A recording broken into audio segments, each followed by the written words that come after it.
नमस्कार, अपना एमपी देख रहे हैं आप। मैं हूं आपके साथ प्रशांत कटारे और बुलेटिन की शुरुआत करेंगे कैबिनेट विस्तार को लेकर कुछ अहम सवालों के साथ कि क्या कैबिनेट विस्तार होगा।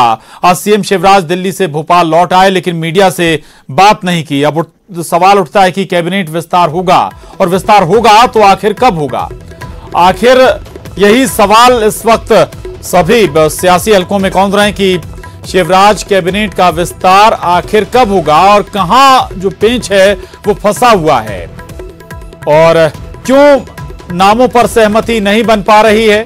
आखिर क्या वजह है कि जो नाम है उन पर सहमति नहीं बन पा रही। सीएम शिवराज के दिल्ली में मंथन से आखिर क्या निकला और दिल्ली से मंथन करके वापस लौटे शिवराज सिंह चौहान भोपाल, लेकिन अभी तक उन्होंने मीडिया से भी बात नहीं की है। 2 दिनों तक केंद्रीय नेतृत्व के साथ मंथन किया शिवराज सिंह चौहान ने, लेकिन इसके बावजूद भी अभी तक साफ नहीं है कि मंत्रिमंडल विस्तार कब होगा। हालांकि कहा जा रहा है कि जो असंतुष्ट हैं वो फिलहाल सरकार की परेशानियां बढ़ा रहे हैं और वही एक चिंता का सबब भी इस वक्त सरकार के लिए है भी कि आखिर असंतुष्ट कहीं उपचुनाव में, बाई इलेक्शन में परेशानी ना बढ़ा दें सरकार की। 24 सीटों पर चूंकि बाई इलेक्शन होना है, उपचुनाव होना है और उससे पहले अगर कुछ दिग्गज नाराज हो जाते हैं तो इसका खामियाजा स्वाभाविक है कि उपचुनाव में, बाई इलेक्शन में बीजेपी को भुगतना होगा, खामियाजा भुगतना होगा और अगर ज्यादा नुकसान हो गया तो फिर संकट और बड़ा भी हो सकता है, सरकार पर भी संकट आ सकता है। तो नंबर्स लिमिटेड हैं लेकिन दावेदार कहीं ज्यादा हैं। सिंधिया खेमे को भी संतुष्ट करना है, इसके अलावा अपनों को भी संतुष्ट करना है और उनमें कई ऐसे दिग्गज हैं जो लंबे समय से सरकार में पहले भी रहे हैं, कई बार मंत्री भी रहे हैं, अपने क्षेत्र में बड़ा दबदबा भी रखते हैं, लेकिन इसके बावजूद अगर उन्हें स्पेस नहीं मिलता है तो फिर स्वाभाविक है कि परेशानी बढ़ेगी ही। और ऐसे में यही एक जो बिंदु है, यहीं पर आकर हर बार अटक जा रहा है मसला मंत्रिमंडल विस्तार का। और इस वक्त इस पर चर्चा करने के लिए, बात करने के लिए हमारे साथ न्यूज 18 के सीनियर एडिटर प्रवीण दुबे जी और साथ ही भोपाल से शरद श्रीवास्तव हमारे साथ जुड़ रहे हैं। प्रवीण जी, सवाल की शुरुआत आपसे। आखिर 2 दिनों का मंथन हुआ शिवराज सिंह चौहान का केंद्रीय नेतृत्व के साथ, तमाम माथापच्ची स्वाभाविक है कि हुई होगी। अगर इसके बाद भी कोई हल नहीं निकला है, यानी कि हम ये माने कि संकट वाकई में बड़ा है।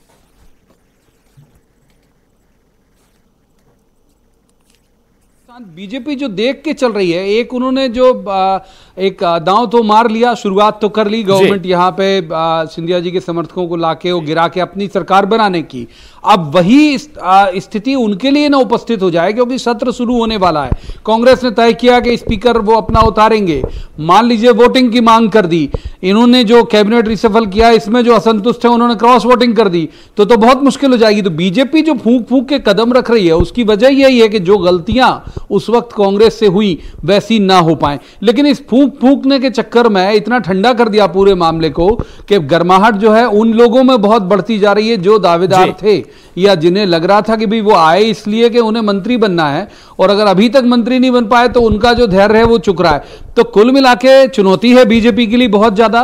और जो हमारे सोर्सेस हैं वो ये कह रहे हैं कि अभी तो बात उस तरह से बनी नहीं है बिल्कुल भी कि जो एक कोई सेट फॉर्मूला बन गया हो कि इतने सिंधिया जी के, इतने शिवराज जी की मर्जी, इतनी संगठन की मर्जी, इतना आरएसएस की मर्जी या इतने लोग क्षेत्रीय जातिगत संतुलन के आधार पर, क्योंकि उतनी संख्या भी नहीं है। आप अगर देखें तो 35 हो सकते हैं सीएम मिला के और उसमें फिर अभी 6 ऑलरेडी हैं, यानी बहुत कम इनके पास मार्जिन बचा है। कुछ होल्ड करके रखना पड़ेगा संतुष्टों को ये बताने के लिए कि आपको मौका दिया जाएगा आगे। तो बड़ी चुनौती है, बड़ा चैलेंज है और पार्टी लगातार उस पर मंथन कर रही है। प्रशांत, अभी कोई हल ऐसा निकलता दिखा नहीं है। जी बिल्कुल बिल्कुल। मंथन के बाद शिवराज लौट के आए, मीडिया से भी उन्होंने कोई बात नहीं की। लेकिन अगर थोड़ा सा और पीछे जाएं, आनंदीबेन पटेल को जिम्मा दिया गया प्रभारी के तौर पर राज्यपाल का मध्य प्रदेश का, उससे एक आश जगी थी कि शायद कुछ तैयारियां हो गई। उसके बाद शिवराज सिंह चौहान दिल्ली जाते हैं, लेकिन लगा कि फिर कोई पेंच फंस गया। दरअसल ये एक बड़ा हैरत की बात है, और जितने लोग एमपी की सियासत को समझते हैं उनके लिए भी ये बात हैरत की है कि बीजेपी इस तरह से बिहेव नहीं करती कतई। हम लोगों को भी ये लगा था कि आम राय बन गई होगी जब राष्ट्रपति के यहाँ से आनंदीबेन को अतिरिक्त प्रभार दिला के और यहाँ बुलाने की बात कही गई, तो ये लगा कि सब कुछ सामान्य है, और हो सकता है बीजेपी को भी लगा होगा सामान्य, तभी तो बुलाया गया। यदि इतनी ही रायशुमारी करनी थी तो पहले रायशुमारी कर लेते, फिर राज्यपाल को न्योता देते। अब ये और हास्यास्पद हो रहा है, और कांग्रेस को आक्रामक होने का मौका मिल रहा है, मजाक उड़ाने का मौका मिल रहा है कि आप तो कुछ अभी जब कैबिनेट विस्तार नहीं कर पा रहे हो तो आगे क्या चलोगे।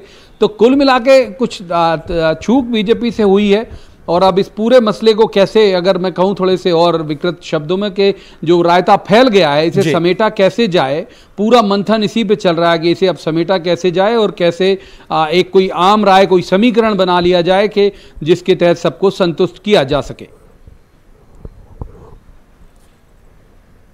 जी जी बिल्कुल रहिएगा। शरद भी हमारे साथ जुड़े हुए हैं। शरद, इससे पहले आप ही ने बताया था बड़ी संतुष्टि के साथ, पूरे कॉन्फिडेंस के साथ शिवराज ने जब मध्य प्रदेश भोपाल में चर्चा की, उसके बाद खुद उन्होंने यह दावा किया था कि जल्द विस्तार होगा मंत्रिमंडल का, लेकिन अब मीडिया के सामने भी नहीं आ रहे हैं शिवराज।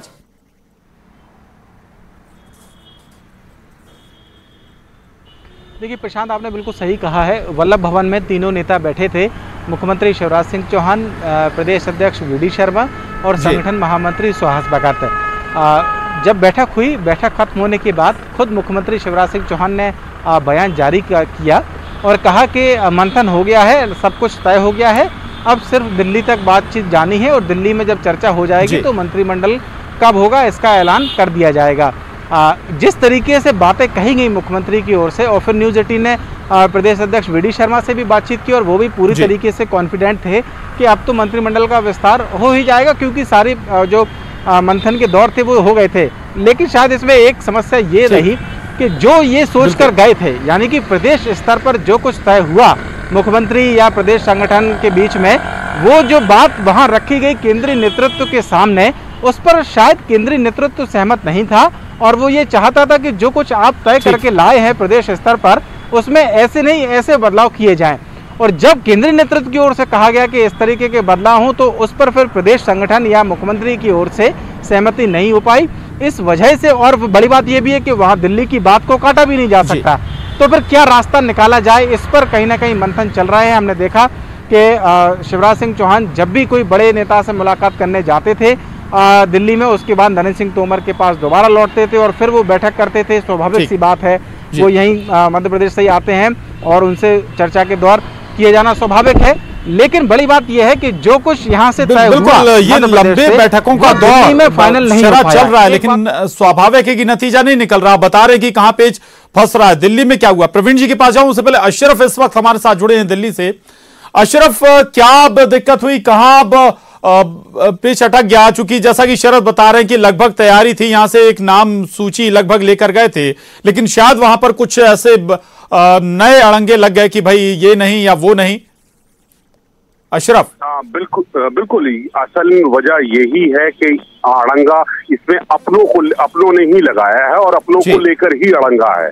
जो मंत्रिमंडल का विस्तार होना है, उसमें जो सिंधिया का हिस्से के कोटे के लोग हैं, वो उससे कोई आपत्ति नहीं है। लेकिन अब समस्या ये आ रही है कि एक लिमिटेड आपके पास संख्या बल है, उसी में आपको सबको एडजस्ट करना है। तो बाकी 10 से 15 जो कोटे की भाजपा के लोग हैं, उसमें किस किस को समायोजित किया जाए, जो ये दिक्कत आ रही है, किसका नाम काटा जाए और किसको उसमें शामिल किया जाए। क्योंकि जो लोग शामिल होंगे वो लोग होंगे जो उपचुनाव जिता सके। कांग्रेस भाजपा के सामने एक सबसे बड़ी जो चुनौती है वो अब हाल ही में होने वाले उपचुनाव को, क्योंकि उसमें जीत बहुत जरूरी है। अगर कहीं कोई गलती हो गई तो खुदा ऐसा ना हो कि भाजपा इस वक्त जो सरकार में आई है वो उसकी दिक्कतें बढ़ जाएं और कांग्रेस उस गलती को भुना ले। तो इसी वजह से ये पेच अटक गया है। अशरफ, नरोत्तम मिश्रा को लेकर भी जानकारी है कुछ?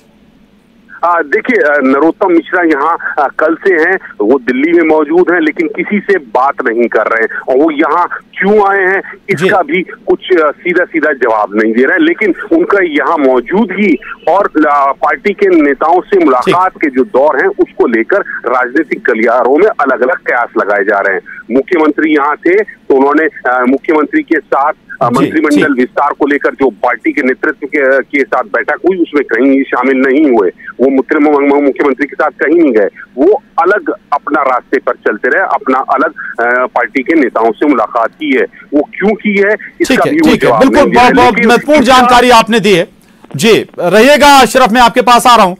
प्रवीण जी, दो तीन बातें निकलकर सामने आई। शिवराज सिंह चौहान तो चर्चा कर लौट आए, लेकिन नरोत्तम मिश्रा अभी भी बने हुए हैं। शिवराज के साथ उन्होंने कोई जाकर मुलाकात नहीं की, बैठक नहीं की। नरोत्तम मिश्रा को केंद्रीय नेतृत्व का भरोसेमंद भी माना जाता है। कोई नए समीकरण बन रहा है, कोई नया चेहरे, कोई क्या आकलन आप करते हैं इस पर? देखिए प्रशांत, दो तीन चीजें हैं। एक तो यह है कि बीजेपी सर्वे कराने की बहुत मास्टर पार्टी है, बहुत शौकीन भी है। वो सर्वे कराती है इंटरनल अपनी पार्टी का। तो जो हमारे सोर्सेस हैं वो बता रहे हैं कि जो सिंधिया समर्थक जो सर्वे कराए गए सिंधिया समर्थक लोगों के, उसमें जो 16 सीटों का भी जो कराया गया उसमें अधिकतम का बहुत नेगेटिव मार्किंग आई है कि इनकी पोजीशन बहुत अच्छी नहीं है। और जो अशरफ भी कह रहे थे कि भाई बीजेपी ने अगर सरकार एक बार गिरा के और अपनी सरकार बना ली तो वो कुछ समय के लिए स्थानापन्न सरकार नहीं बनाना चाहती, वो तो अब बिल्कुल अगले चुनाव तक बनाना चाहती है। वो बिल्कुल नहीं चाहेगी कि बीच में से गवर्नमेंट गिरने की नौबत आए। तो ऐसे मसले में क्या प्लान बी हो सकता है, इसको लेके बात चल रही है कि भाई ग्वालियर चंबल को लेके जहां हम अच्छे माइलेज से जीत के आ जाएं वापस से दोबारा, तो क्या प्लान बी हो सकता है। तो नरोत्तम मिश्रा भी उसी इलाके से आते हैं, ग्वालियर चंबल इलाके से, तो जाहिर सी बात है कि उनसे उनकी राय, उनकी रजामंदी या उनका आइडिएशन हो सकता है कि पार्टी ले रही हो उनसे इस मसले को लेकर। दूसरा, जो अशरफ कह रहे थे कि उन्होंने शिवराज जी के साथ कोई मीटिंग नहीं की, तो वैसे भी वो उस तरह का दिल्ली वाली जो भोपाल की जो बैठक हुई थी उसमें नरोत्तम मिश्रा बेशक मौजूद थे। दिल्ली वो उनका बनता भी नहीं था मामला। जो दिल्ली के तमाम बड़े नेता जिनमें प्रधानमंत्री नरेंद्र मोदी, अमित शाह, जेपी नड्डा शामिल हैं, उन लोगों ने केवल 3 लोगों से बात की। संगठन महामंत्री जो थे उनसे बात की, और सुहास भगत जी से बात की, और जो संतोष साहब है उनसे बात की, और शिवराज जी से, और तीनों से एक साथ बात की। अमूमन अक्सर ये होता है कि जब सीएम इसके पहले जब भी जाते थे तो अकेले अपनी बात रखते थे। इस बार तीनों से उन्होंने बात की, क्योंकि बदली हुई परिस्थितियां हैं, बदली हुई परिस्थितियों में बनी हुई सरकार है, तो उस तरह से फ्री हैंड नहीं है अभी शिवराज जी के, वो तय करें और लिस्ट लेके जाएं और ओके करा के ले आए। तो बहुत सारे पेच हैं इस सब को लेके, और जो फोकस है वो सिर्फ उपचुनाव है। एक और बहुत नजदीक है जो मैं बार बार दोहरा रहा हूं, वो है विधानसभा का जुलाई वाला सीट जो सत्र है, वो अभी जो बारिश वाला जो पावर सत्र है वो, क्योंकि यदि इसमें वोटिंग की मांग हो गई, जो डर रही है बीजेपी वो इसी वजह से कि असंतुष्ट यदि दाएं बाएं हो गए, जो राज्यसभा चुनाव में एक छोटा ट्रेलर देखने को मिल गया कि क्रॉस वोटिंग कर दी लोगों ने, दिग्विजय सिंह जैसे सर्वाधिक वर्जित व्यक्ति के लिए, जो बीजेपी के लिए सर्वाधिक वर्जित है, तमाम बीजेपी के लोग उनसे चिढ़ते हैं, उसके बावजूद उनके समर्थन में यदि वोट हो गया तो फिर विधानसभा में ऐसी स्थिति बन जाएगी तो बहुत हास्यास्पद हो जाएगा। इसीलिए बहुत फूंक फूंक के पार्टी कदम रख रही है प्रशांत।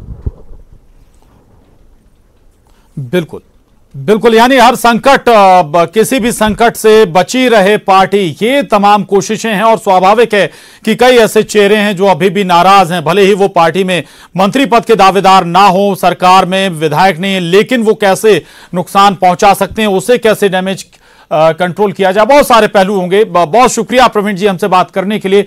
शरद आपका भी धन्यवाद, अशरफ आपका भी बहुत शुक्रिया पूरी बातचीत के लिए। आगे बढ़ते हैं, इधर प्रदेश के पूर्व मंत्री पीसी शर्मा ने मंत्रिमंडल के विस्तार में हो रही देरी पर चुटकी लेते हुए कहा कि यह चुनी हुई सरकार नहीं है, बीजेपी में उथल पुथल चल रही है, वरिष्ठ नेताओं को तवज्जो नहीं दिया जा रहा है, बीजेपी का मकसद सिर्फ पावर में आना है। क्योंकि ये चुनी हुई सरकार नहीं है, ये खरीदी हुई सरकार है, और खरीदी हुई सरकार ज्यादा दिन चल सकती, जनता स्टोर में है कि कब जनता का मौका पड़े उनको धारा चाहिए। विधानसभा सत्र में भी कुछ लोग आप लोग के साथ दिखाई देंगे। मैं कह रहा हूँ ना कि ये आने वाला जो समय है, भाई कांग्रेस वाले तो 121 थे तो हम बाहर हो गए, तो इनके पास तो है ही नहीं ना संख्या, अभी आज की तारीख में तो 107 ही है। ये सब आने वाला समय निश्चित होगा, इसीलिए आज ये काला दिवस मान रहा है। आगे बढ़ते उधर चंबल क्षेत्र से पूर्व विधायक रहे ऐंदल सिंह कंसाना ने मंत्रिमंडल विस्तार में हो रही देरी पर कांग्रेस के आरोपों पर कहा कि जो जैसे चरित्र का होता है उसे वैसा ही सब नजर आता है। कांग्रेस ने जल्द मंत्रिमंडल विस्तार किया, नतीजा सबके सामने है। बीजेपी में हर पहलू पर देख समझकर चर्चा हो रही है, हम किसी हड़बड़ाहट में नहीं हैं।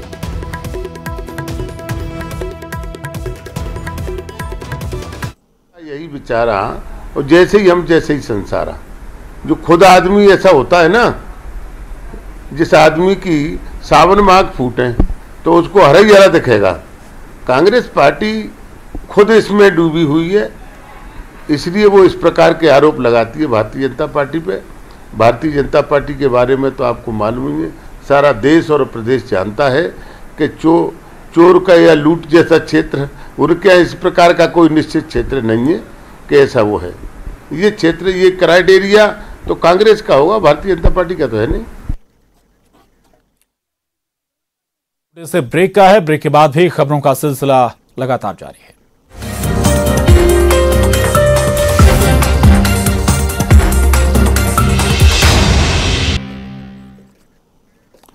और ब्रेक के बाद अगली खबर, भोपाल में कांग्रेस ने आज काला दिवस मनाया और रोशनपुरा चौराहे पर विरोध प्रदर्शन भी किया। आपको बता दें कि कमलनाथ सरकार के गिरने के 100 दिन पूरे होने पर कांग्रेस प्रदेश भर में काला दिवस मना रही है। कांग्रेस नेताओं ने बीजेपी पर चुनी हुई सरकार को गिराने को लेकर निशाना साधा है। ये तस्वीरें भी देख रहे हैं आप। भोपाल में आज कांग्रेस कार्यकर्ता और नेता प्रदर्शन करने उतरे। आज के दिन को काला दिवस मनाया जा रहा है। दरअसल सरकार गिरने के 100 दिन पूरे हो रहे हैं। हालांकि बीजेपी ने भी इस पर जवाब दिया, लेकिन कांग्रेस इसे काला दिवस के तौर पर मना रही है, प्रदर्शन कर रही है सरकार के खिलाफ।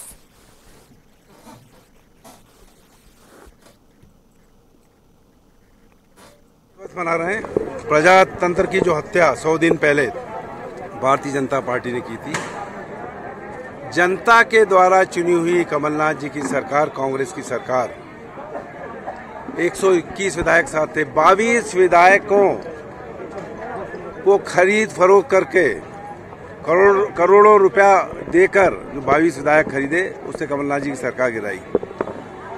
और इन 100 दिनों के अंदर कोरोना काल में पूरा मध्य प्रदेश बर्बाद कर दिया।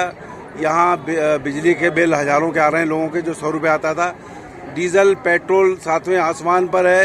युवा बेरोजगार हो गया है, ऑटो रिक्शा दुकानदार सब बेरोजगार हो गए। इसके लिए भारतीय जनता पार्टी जिम्मेदार है, जिन्होंने प्रजातंत्र की हत्या की है। इसलिए ये काला दिवस है।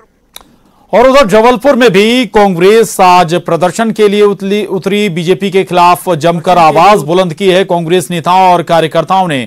तो 100 दिन हुए हैं आज सरकार गिरने के, और इसी मौके पर काला दिवस कांग्रेस कार्यकर्ता और नेता आज के दिन को मना रहे हैं। ये तस्वीरें जबलपुर से हैं। जबलपुर में भी कांग्रेस कार्यकर्ता और नेता सड़कों पर उतरे।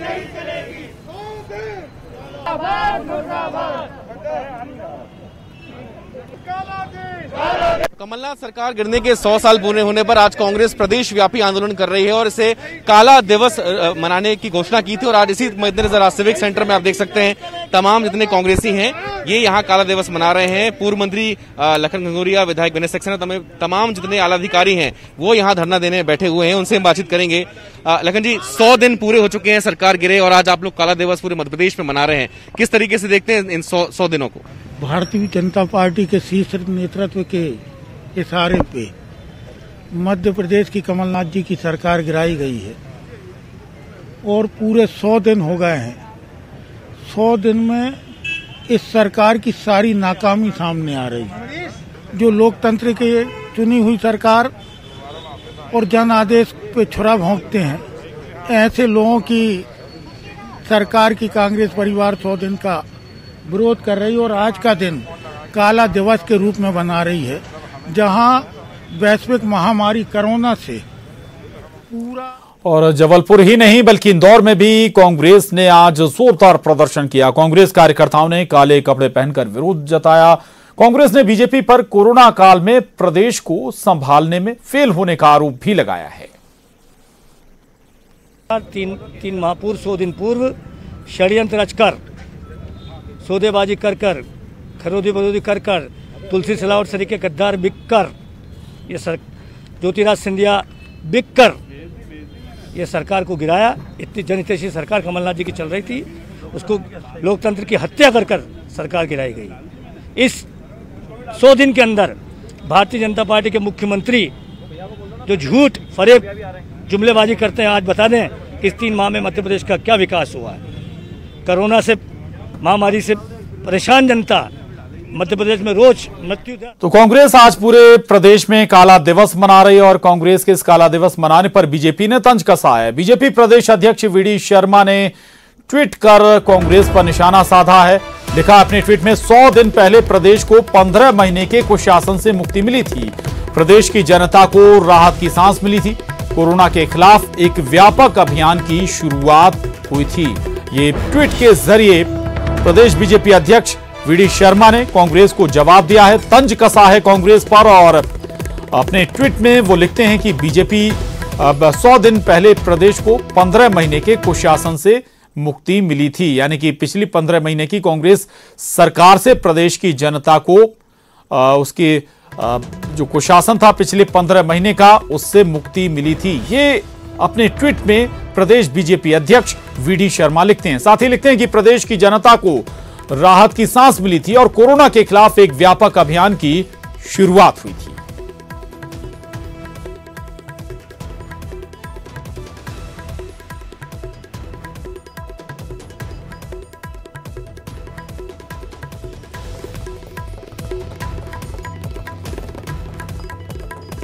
तो कांग्रेस आज काला दिवस मना रही है, तो वहीं बीजेपी भी कांग्रेस के काला दिवस के विरोध में सरकार की 100 दिन की उपलब्धि बताने के लिए 3 जुलाई को सड़क पर उतरेगी। तो जहां अब कांग्रेस की तरफ से काला दिवस मनाया जा रहा है, वहीं अब बीजेपी भी अपने 3 महीने के लगभग कार्यकाल को बताने के लिए 3 जुलाई को सड़कों पर उतरेगी। बताएगी कि आखिर 100 दिन में क्या काम किए हैं शिवराज सरकार ने, क्या उपलब्धियां हैं। 100 दिन की तैयारी कर ली गई है कांग्रेस के काला दिवस का जवाब देने की। 3 जुलाई को अब देखना होगा, बीजेपी बताएगी 100 दिनों की उपलब्धियां।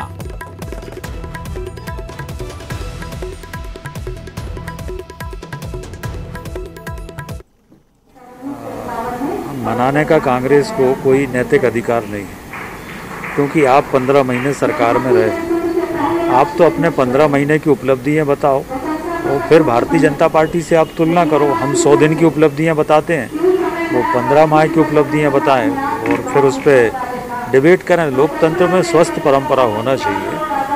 आप अपनी बात कहें कि सरकार की ये कमी है, हम लोग बताएंगे 15 महीने में आपने क्या किया। और बात भारत चीन विवाद की। भारत और चीन के विवाद के इस बीच बालाघाट में रहने वाले चीन के वांगशी चाहते हैं कि दोनों देशों के बीच शांति बनी रहे। वांगशी 1963 का युद्धबंदी है, उसके बाद वे कई साल तक देश के अलग अलग जेलों में बंद रहे। साल 1969 में भारत सरकार ने उन्हें रिहा कर दिया, जिसके बाद बालाघाट में बस गए। वांगशी ने यहीं शादी भी कर ली। वे अपने परिवार से मिलने 3 बार चीन भी जा चुके हैं। वांगशी चाहते हैं कि दोनों देश फिर से शांति के रास्ते पर आएं, बॉर्डर पर तनाव कम करें। वहीं वांगशी के बेटे विष्णु वांगशी का कहना है कि वे तो जन्म से भारतीय हैं, लेकिन उन्हें आज तक सरकार की किसी योजना का लाभ नहीं मिला।